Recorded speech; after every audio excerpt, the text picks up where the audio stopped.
Welcome, everybody. Thank you so much for attending Genealogy Day 2019. My name is Deborah Dudak. I'm with the Fountaindale Public Library in Bolingbrook. So welcome to all of our friends who are watching in person and watching online. Hello, hello.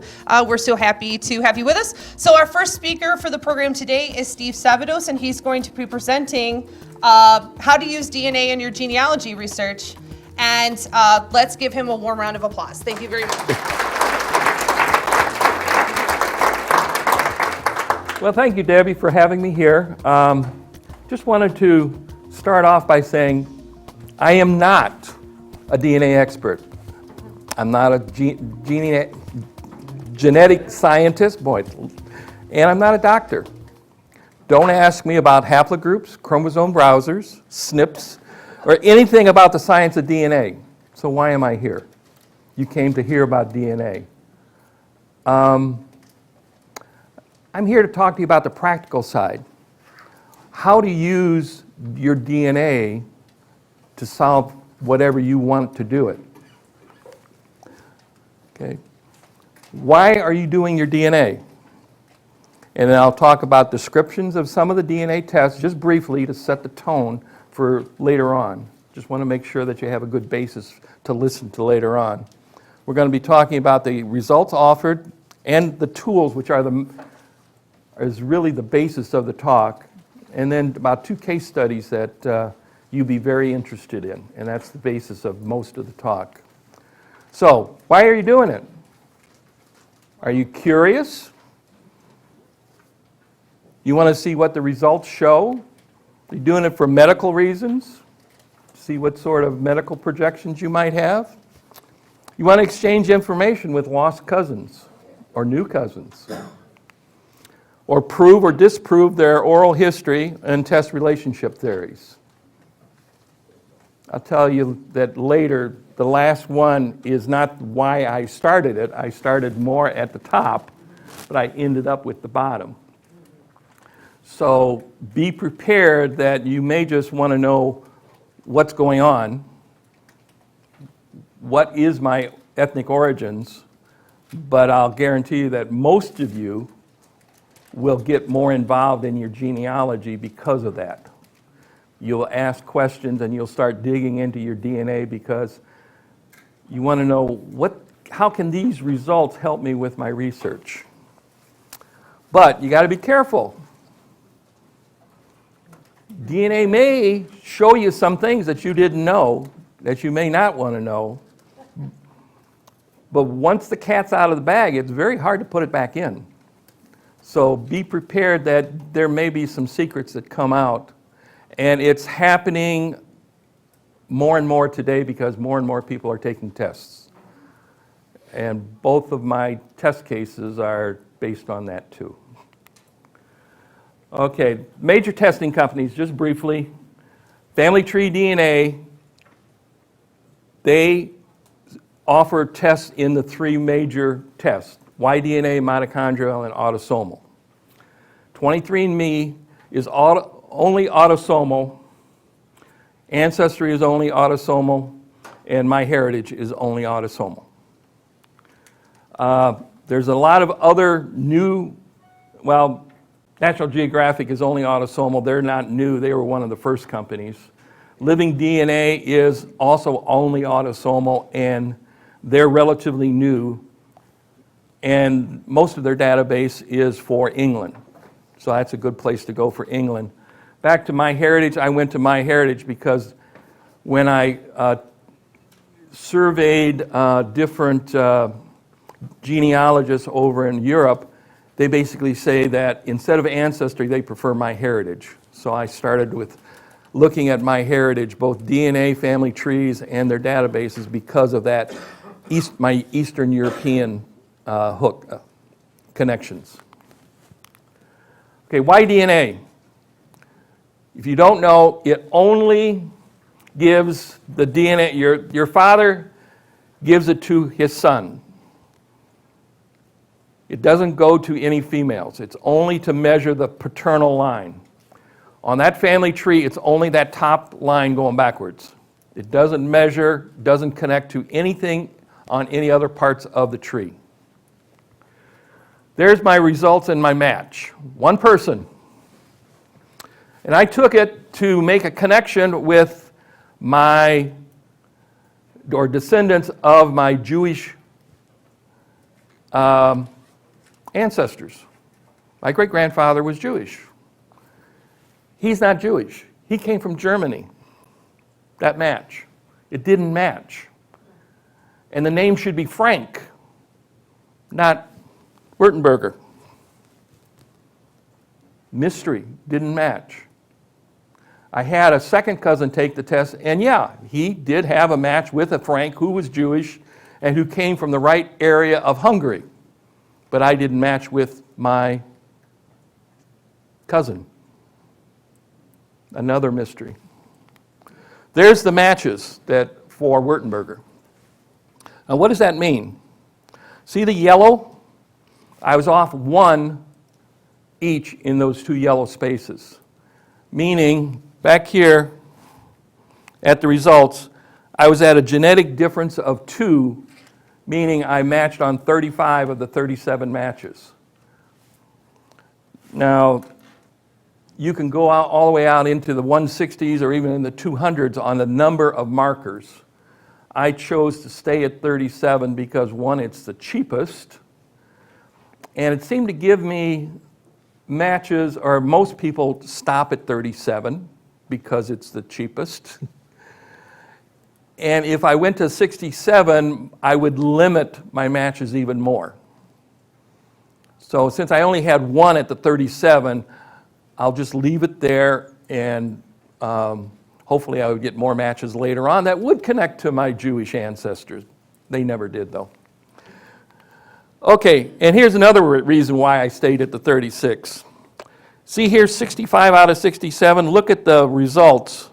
They're exactly the same as the 35 out of 37.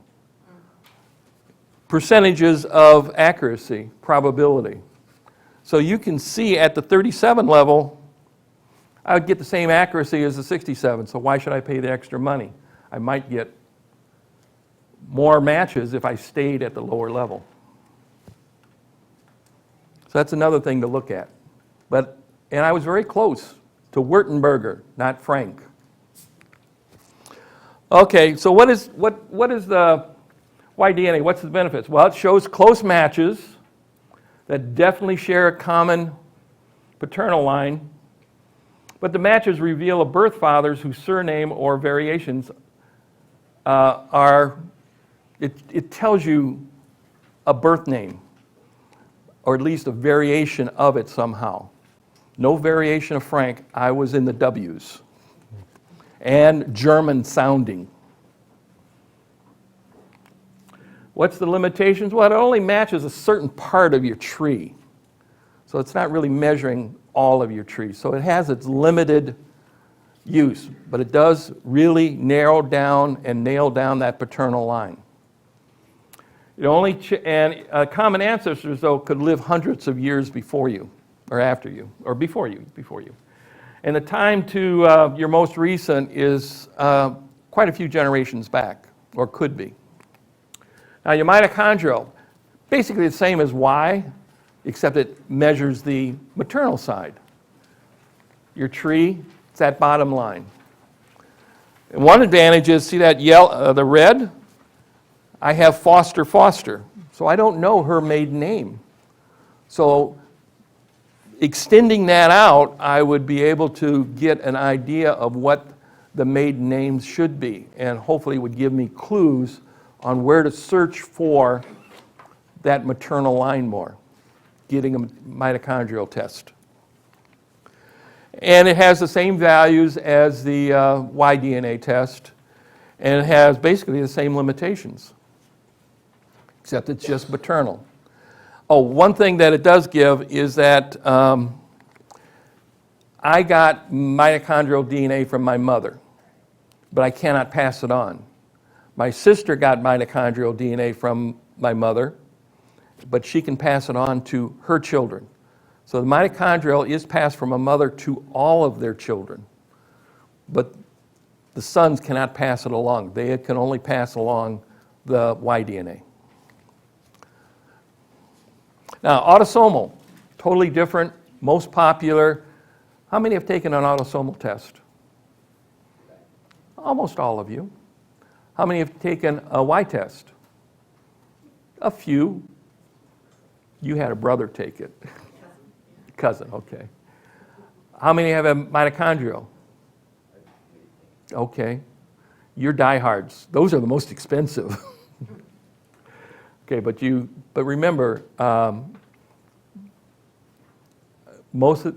usually if you're on the fence and you can't figure out why, why you're going to take the test is one of the main reasons. The Y test, I had a specific reason. Now the autosomal test, I'm up here giving talks and people are asking me questions. This is 7 or 8 years ago. People are asking me questions about DNA and I had no experience with the autosomal. So I took an autosomal test and that started my frustration.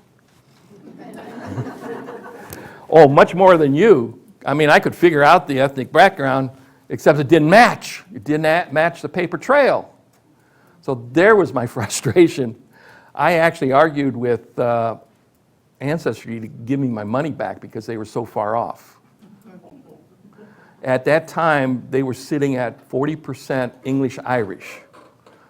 Okay. My paper trail said that my father's side came from Hungary and they were Jewish and Gypsy. My mother's side was Polish. Where do you get the English-Irish there? Now you can see why I was so frustrated and upset. Characteristics, it measures both male and female. It measures positive close relationships. By close, I don't mean, definite. I mean close, like first siblings, cousins, first cousins, second cousins. Once you get out to fourth and fifth cousins, now you get a little flaky as far as, are they really? In some cases, I have proved that, yeah, I do have fourth and fifth cousins where I have identified the common ancestor. In others, I'm just scratching my head where the names on their trees just don't match, and they should be at one level. You should have common names, and some of them don't. So there's something flaky there, or maybe the algorithms that's a good term for DNA because they use algorithms to project all of this. It's just a mathematical equation that they try to pull everything together and make sense of that so that some people don't have to analyze it. The computers do it much faster. But the algorithms say that they are, but maybe they're reading the wrong data. Maybe the data doesn't match what it should be. Or there's relationships there that are a mystery that they just haven't untangled yet, the researcher. Okay, as I said, the result, it predicts ethnic origins, and the results are given in either centimorgans or matched percentages for your matches. So you have matches and you have ethnic origins, two different results for autosomal. And it predicts relationships, but they say there's no guarantees. Standard genealogy charting, though, is needed to verify these relationships, though. So that's wherever I think all of you are having your frustration level. You're looking for how are they related. And as I said, the value decreases after you get out to 4 or 5 generations out. Now, here's a sample of my Ancestry page, at least the header. Ethnic backgrounds, 35% Eastern Europe, 31% Great Britain, and 34% other, which is basically Western Europe. And then there's genetic communities. We'll cover that a little bit later. It is a nice tool, it's a nice picture that might give you a clue to what is happening. Here's MyHeritage, and they're probably doing the best job of tying genealogy and their databases and their trees and their DNA ethnicity all together on one page. They have the best summary page. But here I just took the ethnic backgrounds, and here, again, you can see Eastern European, 40%, which is my Polish side. But North and Western Europe, 49.7. Where's the Hungarian? It's not there. Oh, I could say the same thing, where's the Polish, but I always thought the Hungarian was missing, and I was right. They have some nice charts. These are more visual. People try to say, well, I'm from here, but where in that? So it's mainly just a visual to give you a visual picture of the general area. Okay, here's the matches.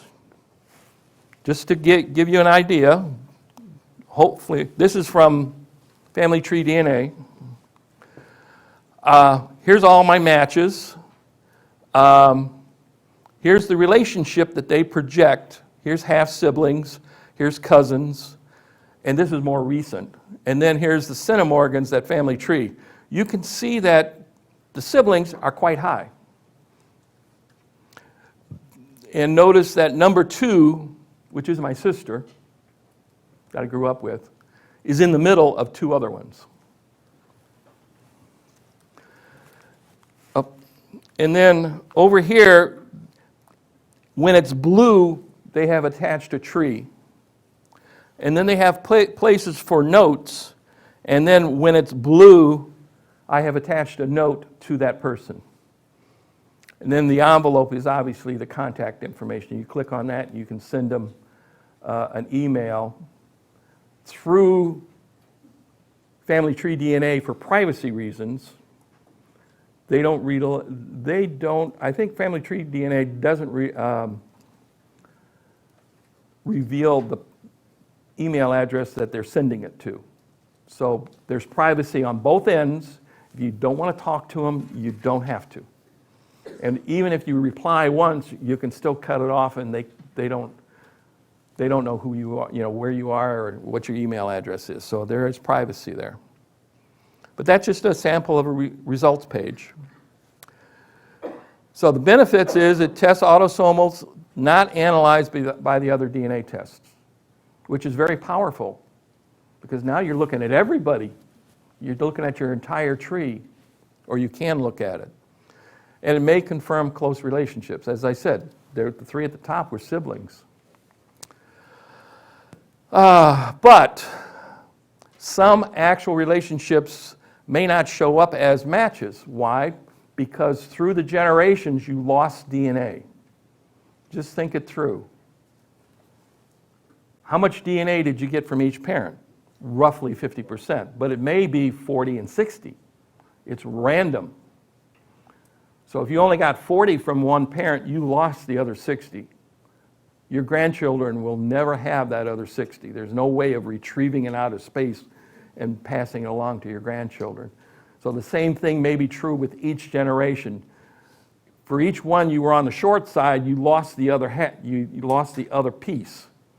So even though you may be let's say your mother didn't give you 25% of her mother, she maybe only gave you 20% or 15%, depending upon how much she got from her mother and how much she gave to you. So you could very quickly lose entire portions of your tree. Okay, some of the tools, and this is the key thing we want to talk about. Surname searches. What are you doing? There's usually a box. You type in a surname, and you get matches to a surname. From your list of matches, if they have a tree or in their profile they put a surname, that tool will search for that in those places and come up with a list. Okay. And then you could also select one of your matches and then say, okay, give me common matches. So with those 2 tools, you can identify where these matches come from off your tree. Using the surname search and the shared matches, you use the notes and say what that showed. Which branch of your tree, which family name is associated with that person. And with Ancestry, they even have a tool where you can color code that person. They have 8 different, it's a third party that you add on. But you can color code 8 different family search, so you can look at the tree and you can say from the notes and the color coding which branch of the tree. So now you can zero in on specific branches to do your searches. You're not looking at the entire, you're only looking at certain branches. Yes, sir?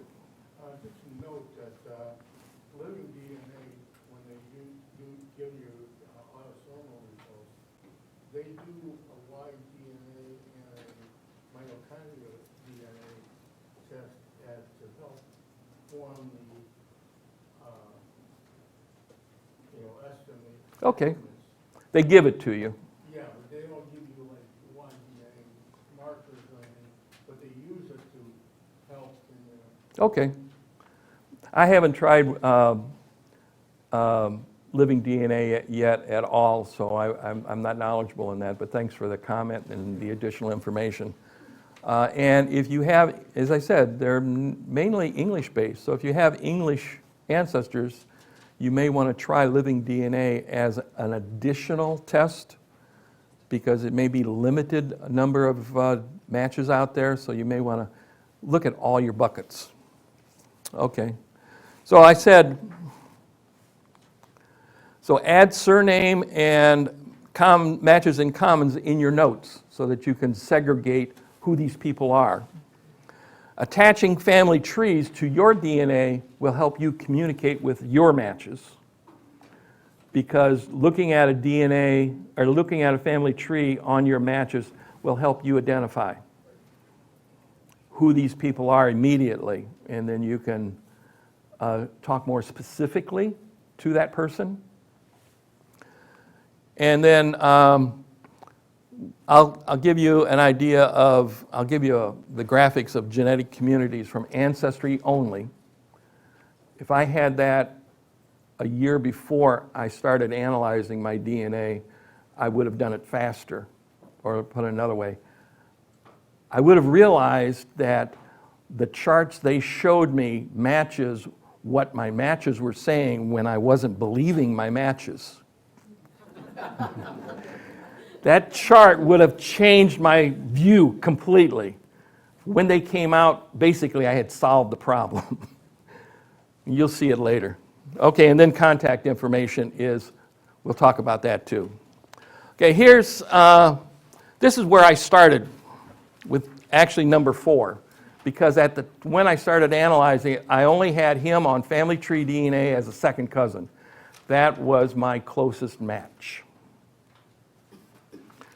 So, very little centimorgans, but I got a hold of his family tree. And from his family tree, I did a surname search. I didn't know who I was looking for. I had to do a surname search within my matches to figure out what surnames on his tree were also on my other matches. So that's why you need a surname search. It doesn't matter if it's on everybody. If you're trying to solve a mystery like I was, I just needed to know, where am I going? Who am I searching for? So at a second cousin, we were talking about great-grandparents. So I went back to his second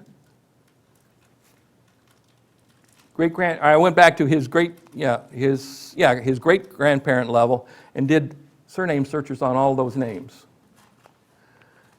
And then put it into notes.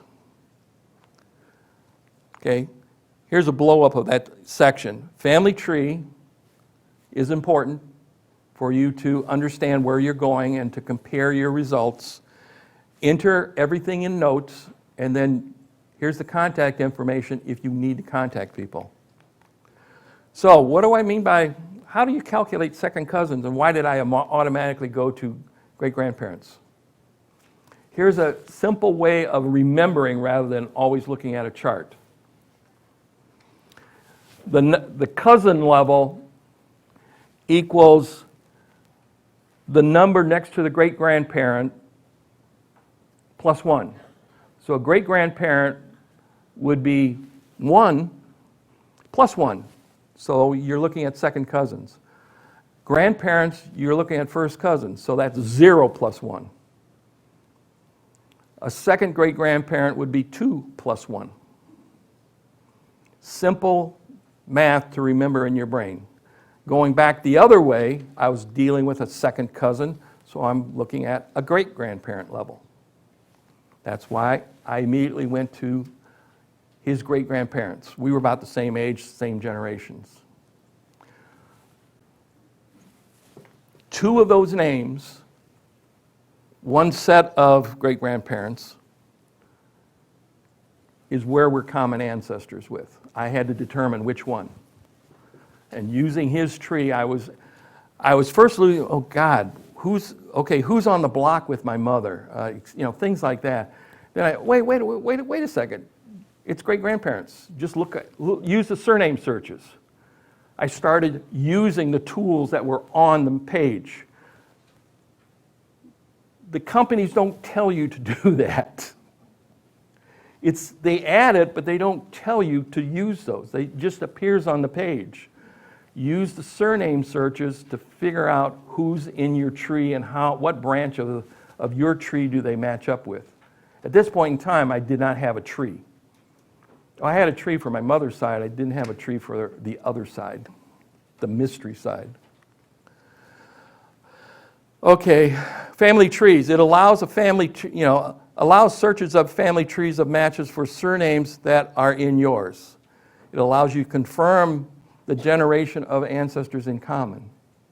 So using first, second, third, figure out what level it could be. He was a second or third cousin, so it could be the great-grandparent level too. So you have to kind of look at that also.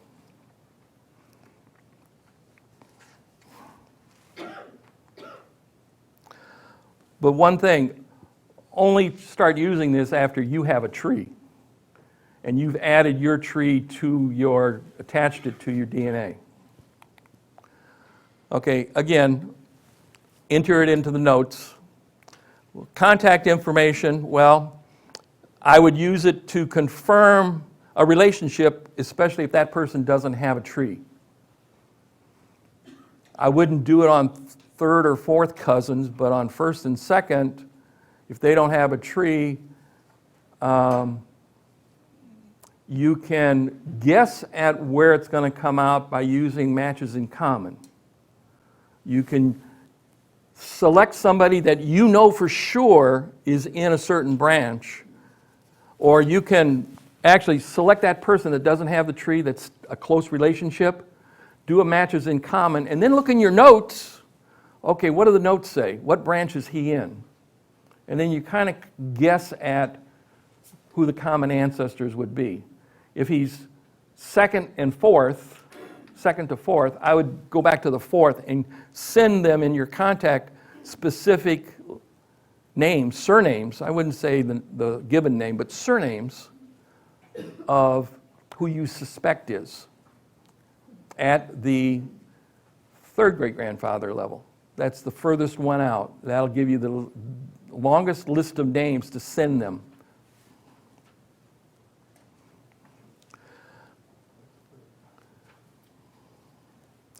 Upload your complete tree and then also upload or update your profile the best you can with details of where they came from and who your ancestors are.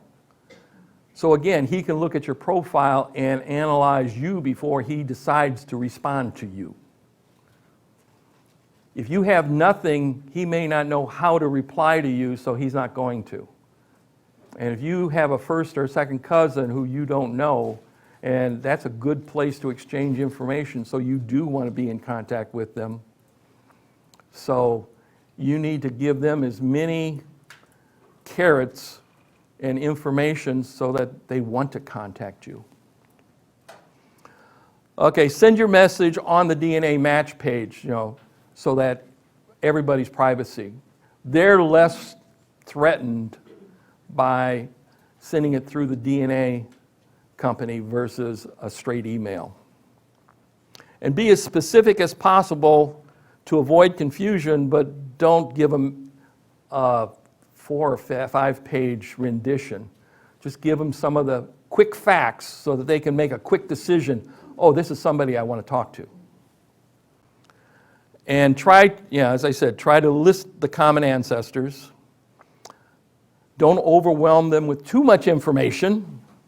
They may not even have started their search yet. So overwhelming them with just the names, or giving them just some of the names, might overwhelm them. And then if they don't respond, you might try it 2, maybe 3 times, but after that, stop, don't stalk them. They don't want to talk to you. Okay, genetic communities. This is only on Ancestry. They start with a nice map of the world, or actually, North America and Europe. And they give you the balloons over there, and then also little specks over here in North America, and that's in the overall. And then you can see dates down below. When you hit the first one, that's the early 1700s, and this is the chart that really turned my mind. See where everybody's coming from? They match all the points of what I'm seeing in my batches. Nothing is coming from Poland. Nothing is coming from Hungary. Ancestry does not have a lot of Polish people taking genealogy tests. I have maybe 4 or 5 at the most. I have over 1,000 that matches this. So it's, I wouldn't expect it to be, but this is very significant. See this place in Germany? That's the reason why I started believing that Ancestry's DNA was correct, because that area of Germany is exactly where my Y-DNA match came from. It's confirmation that, yeah, that Y-DNA test was correct. It does point to something. Okay, so where to start? As I said, look at your list, take the closest match you can, first, second, or third cousins, identify the branch by using surname search and shared matches, putting your findings in the notes so that you can start segregating and identifying what branch everybody came from, and you won't be able to identify everybody. Attach your family tree, look at their family tree, contact matches without family trees. That's a good 5-step program, but start at the top, don't jump down here at the bottom. Try to be as thorough as possible on the top to give you some idea of where you're going. Don't jump. In genealogy, I volunteer at the Arlington Heights Library. I specialize in Polish, and people come in and say, I want to know more about my great-great-great-grandfather who came from Poland in late 1800s. Okay. Why do you know that? Why do you know where he came? Well, that's the family history. Okay. You always need to start at what you know and then go back to the unknown. They were going too fast. You have to have the early information to know what the end information is going to be. But that's why I'm saying, kind of do these first 2 steps first, and then you can start doing the other ones. Okay, who has all these tools? Surname searches on that list of 4, MyHeritage, 23andMe, Ancestry, and Family Tree DNA. All of them have the surname search.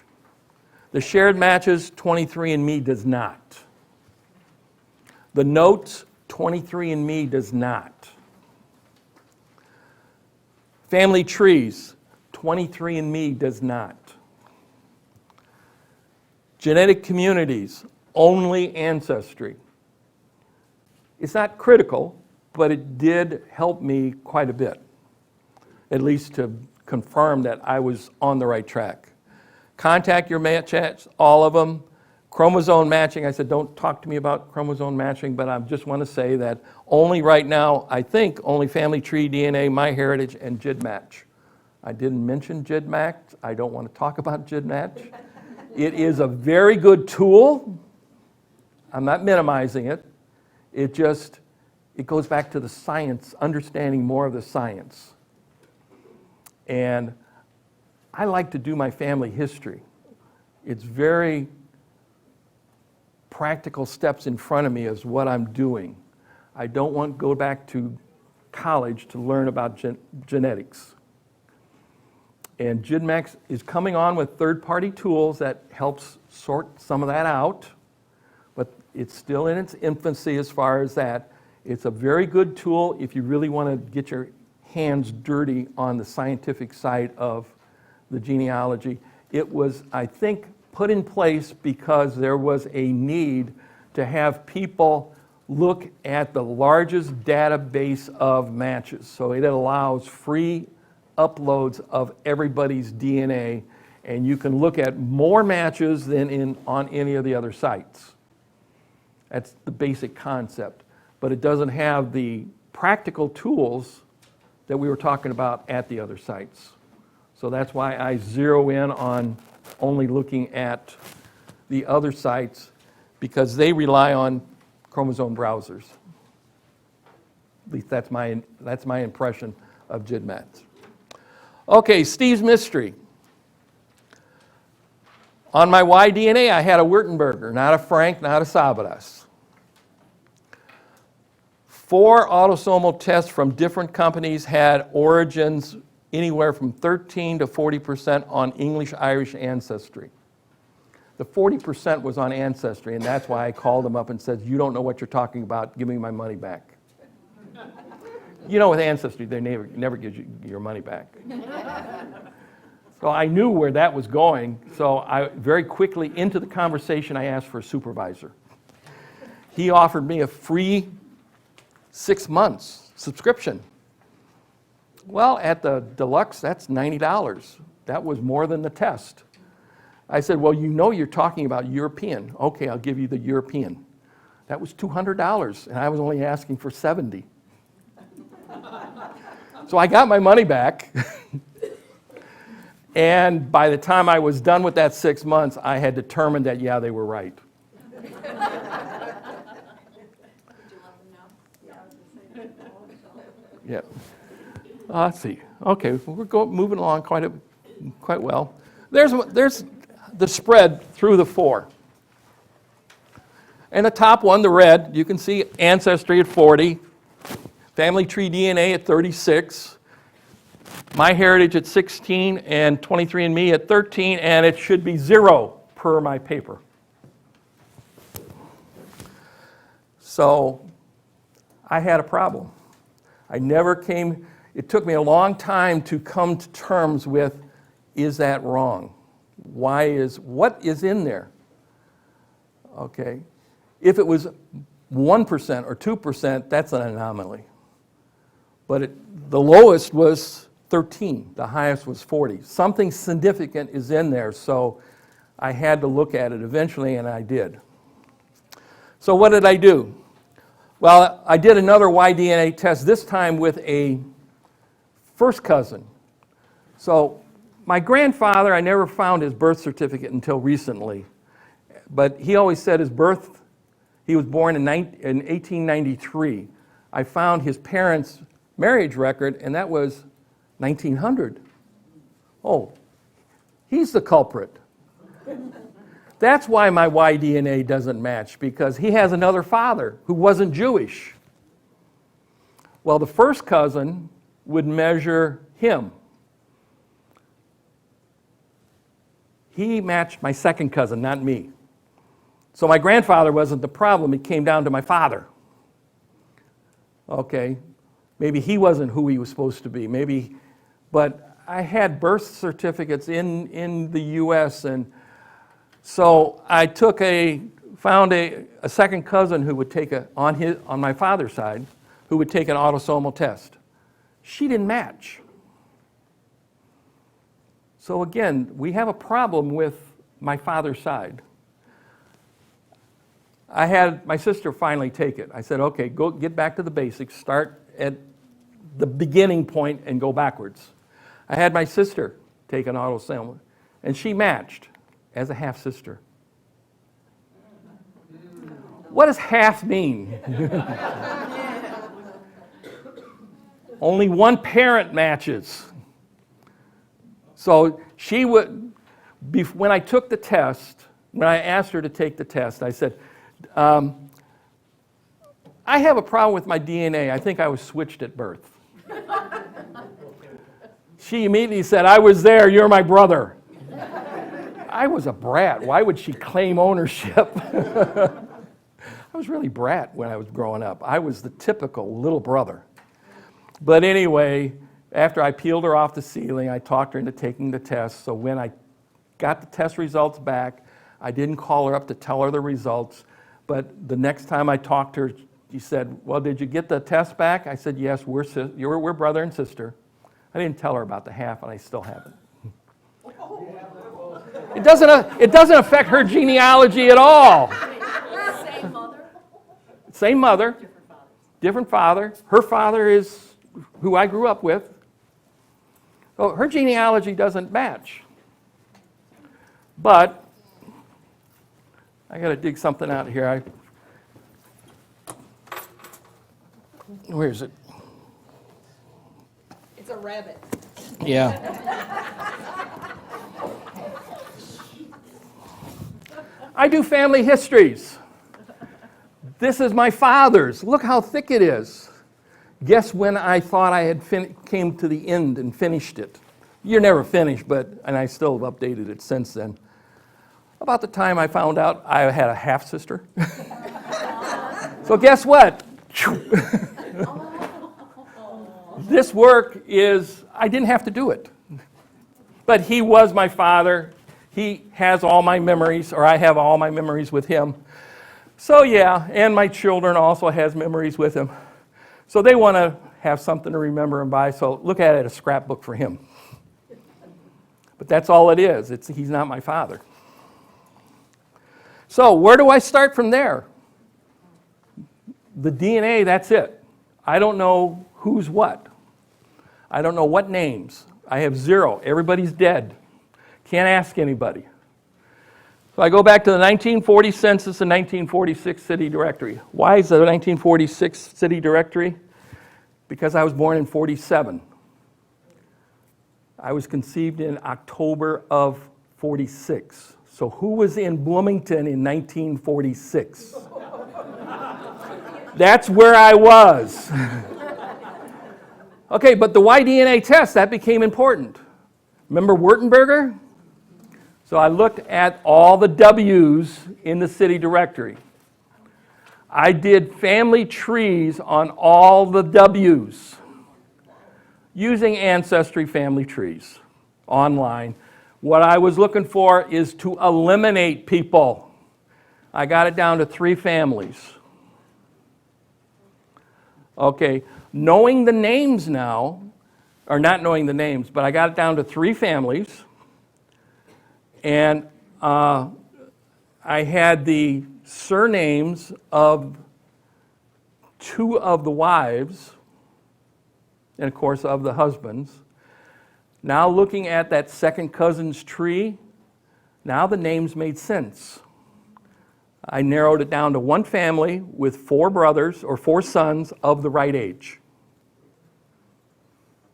It was that simple, using both the DNA and just simple genealogy research. Luckily, I had a 1946 for Bloomington, Illinois on Ancestry, because that gave me a nice list of, quote, W's. Okay, so using the DNA tools, websites to find the new family members. Okay, now, I had to do more DNA tests to say, okay, which one are the brothers? Or confirm that one of them is. So how do I contact them? They're scattered. All, that people coming out of there coming out of Bloomington scattered in the 70s and 80s. So and most of them are dead. In fact, all of the brothers are dead at this point in time. Who are their descendants? How do you find living descendants? Obituaries. I didn't have to. I am a member of two Facebook groups that specialize in Bloomington history.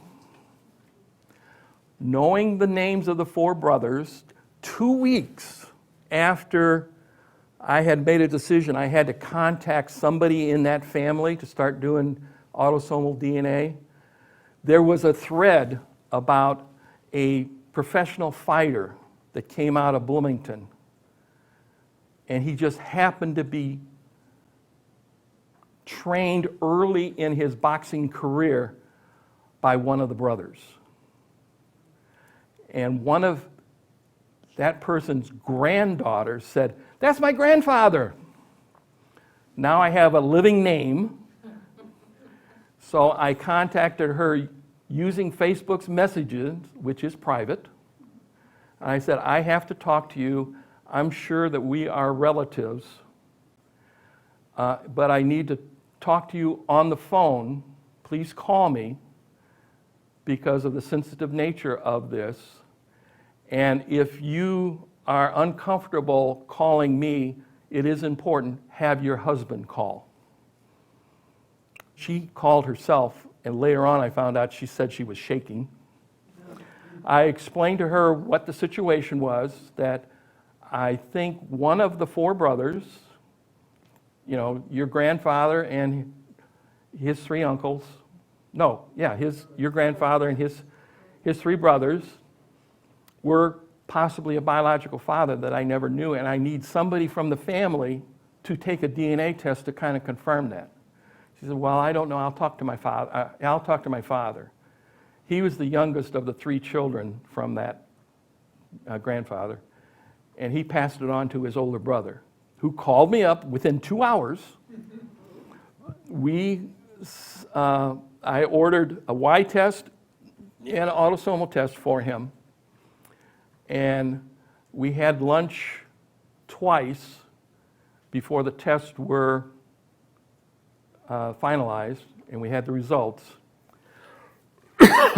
And I actually had to go over to his house and help him packaging it. So when the results came back as a half-brother, where he thought he was going to be a first cousin, I said, well, maybe I handled the autosomal test, and maybe some of my DNA got on that test sample and contaminated it. So I went on to another child who I sent a nice letter to, and she agreed to an autosomal test. She came back as a first cousin. So then I had the younger sister take the test. She came back as a half-sister. So from that father, I had 2 tests that said half-siblings. So we're pretty sure that I have identified my biological father. Now, when I had found out I had to do this research and had zero information to get started, or knew I was at ground zero, I said, I'll never do it, but I'll try. Within 10 months, I had identified who my biological father was and had met my half-siblings within 10 months. So I know what I did, just using practical tools, works on a very difficult. So you just have to focus on what is the problem you want to solve. If it's just relationships, then go to it. If you have a mystery, you have to dig a little bit deeper.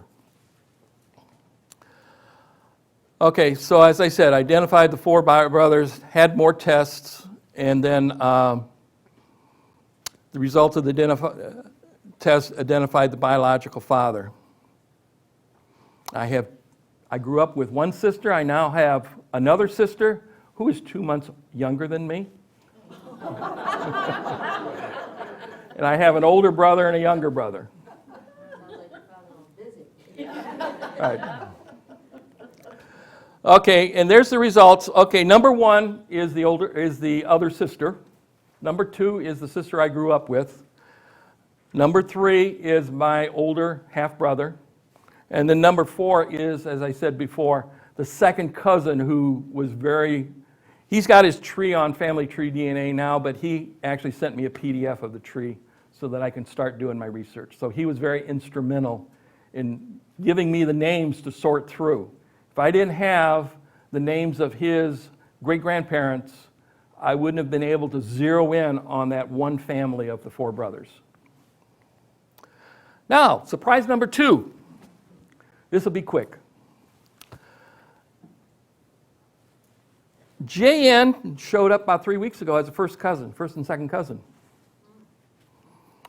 And she had a tree, very abbreviated, just back to her grandparents. But I recognized the names on the tree. I immediately knew who she was. She and her 3 sisters went to the same grade school that I went to. Her second sister was in the grade ahead of me, and her third sister, number 3, was in the grade behind me. So we had a very small Catholic grade school that shared classrooms. So every other year I had one of them. When I was growing up, as I said, I was a typical little brother brat. Well, I just didn't take it out on my sister, I took it out on other people too. Me and my friends would tease these 2 girls as they went home some days if we didn't have anything else to do. So I was bratty. But I recognized who they were. They weren't my cousins.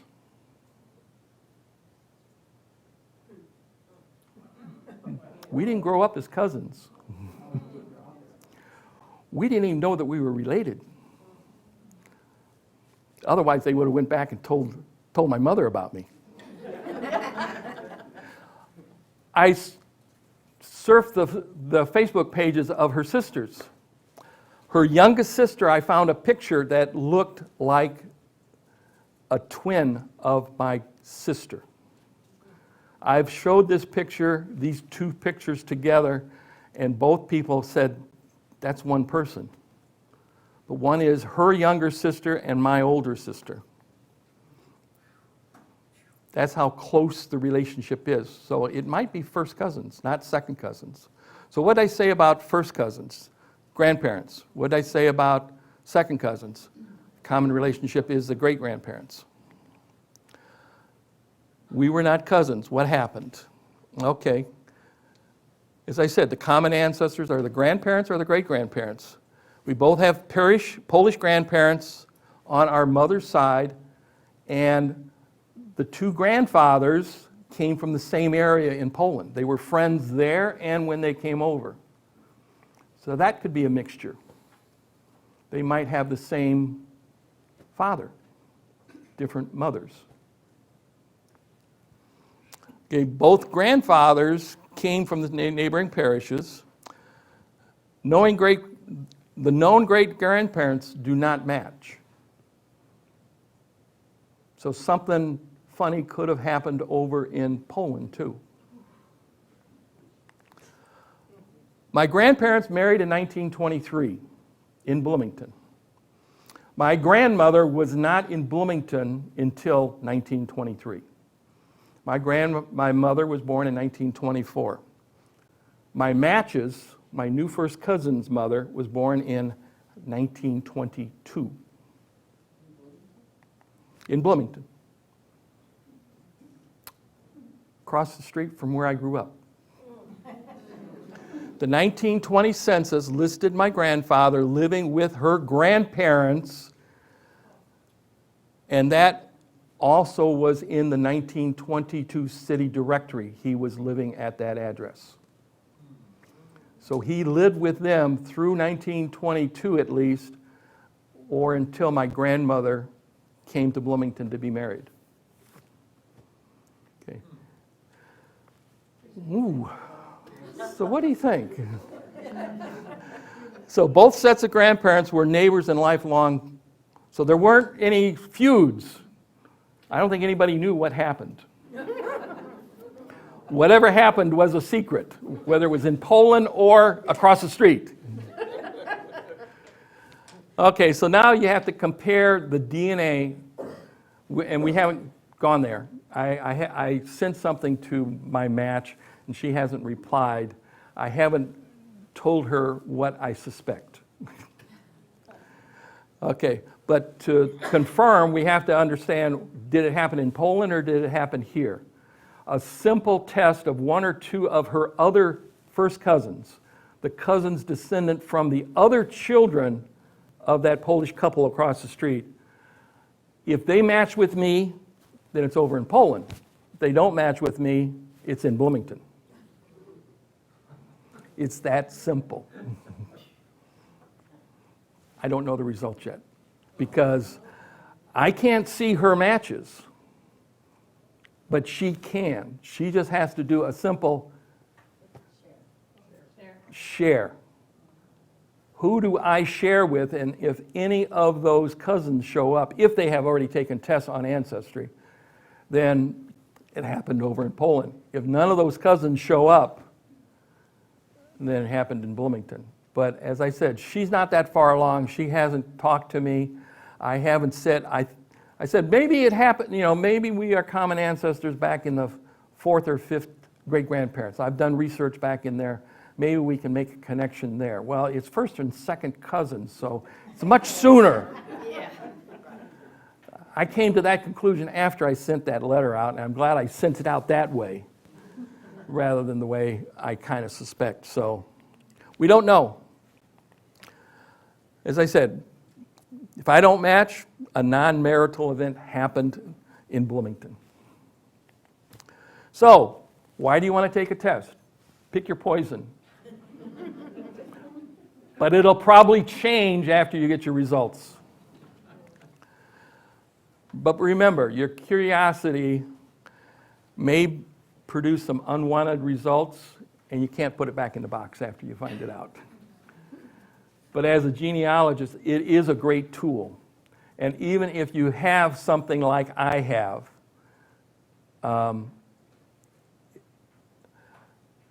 it took me just a short time to get over it. Some people it would take longer, and that's one of the reasons I haven't told my sister. I don't think she would ever get over it. And I've talked to some people, it's taken them a year or two to do it. One of them asked me, how long did it take me? Well, it took me 30 seconds to figure out what happened, or that there was a problem. And it took me probably another 30 seconds to a minute to say, okay, let's move on. Everybody's dead. I can't yell at anybody. I can't ask anybody. But it's family history, and I have to know. So move on. I have to know what that side is. And I have a book that size for the new side, too. That's how enthusiastic I was about finding it. And that's it. Man, right on time. Fantastic. All right, so I don't have any questions from the folks online through our webinar. I will take 2 questions in the room before we take our break. So were there any questions? Ma'am in the back? Steve, do you know how your mom and biological dad met? We need to repeat the question for the people. Okay, how did they meet? We don't know. I've compared notes with my new brother and sister, and the 3 of them could not believe it of their father, and I fully expected it from my father that was on my birth certificate, but not from my mother. We looked at what they did. My mother did not have a social life. She worked and she came home and took care of the kids. And she took care of her parents. We lived very close to her parents. In fact, for a while, we lived with her parents, mainly because she just wanted to take care of her mother and make sure her mother was okay. And her father had a stroke in 1949, so that was another reason. We don't know. They weren't the type of people to do it. My mother worked at a hospital in the office. My biological father used that hospital for her children, and all of his brothers and sisters also went there. One of his brother-in-laws ended up as the chief doctor over all the other doctors at that hospital, but not at the time that this happened. That's the only, and he was a postman, but he didn't have the route where my parents weren't living. I looked at that. No, I have no idea. So we just said, it happened, let's move on. Right, yeah. Yes, one more question. The question was, could it be the milkman? He was a postal worker. But he had, during that period of time, he had a rural route. Right, but I'm saying if it's not him, maybe there's a milkman. Could be something No, I know it's him. Yeah, the DNA results say that it's him. Express letter. Yes. Okay, all right, well, everybody, please give Steve a warm round of applause, and we'll see you at the next session. During the break, Debbie has said that I will have a table right outside the door. I'll have, my books for sale, but you can also ask me any question you want. Yeah, and Steve will be back for the lunch period as well, to talk and chat and sell books and talk smack and whatever else you kids want to do. But you guys are officially on break, so please go